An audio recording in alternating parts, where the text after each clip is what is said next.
few months old. Danny was a charter member of the infant ICU, one of the original 4 to go in the infant ICU. He was also one of the very special members of our home vet program.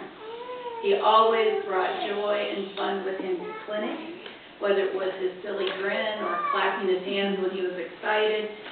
It was always a lot of fun. He spent clinic trying to bribe Miss Carrie out of yet another truck or car, or he spent clinic trying to pick my pocket of yet another dollar, or 2 or 3 or 4. But no matter what, we always looked forward to his visits. Danny was a fighter. When he was a little toddler, he would take himself off the ventilator and hide in Linda's coffee table so that until the vent alarmed and she went looking for him, and I'm sure that she found him in there with the door shut laughing at her. No matter how he felt, he was happy and cooperative, especially if there was a dollar involved. He would come to clinic asking me could he get a poke so he could get money. Usually it only cost $1 for a needle poke, but once when I was the 3rd person to poke him because several others had missed him, before that it cost me 5 monies to get that. Linda and I even joked that when he had to get his trach back, that it would probably cost Dr. West at least 20 monies to put the trach back in. And I am certain Dr. West thought we had both lost our mind at that time. And she wasn't into our money game at all. As you all know, Danny's communication skills were unique and shocked many an unsuspecting resident, nurse, or respiratory therapist. He would click to get your attention, and then you could never really know what was going to come out of his talker.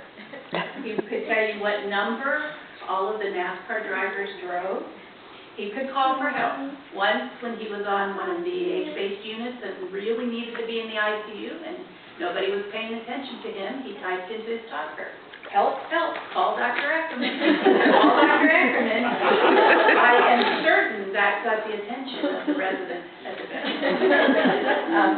Of course, one of his last conversations with me, he clicked for me to come into his room in the ICU, and he wanted to know when he could go home with Mommy.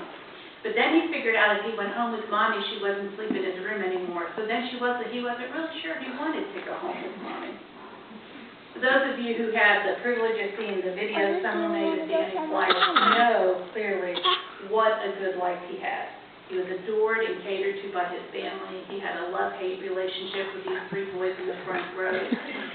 He would talk about the babies, and when they weren't there, he missed them, and when they were there, he wasn't so sure he wanted them to be there. But if you look at the pictures, you'll see he really liked them. His enjoyment with trucks, trains, and cars was well worth watching. There is not a truck, train, or car that shop has not had his hand on it he could get to.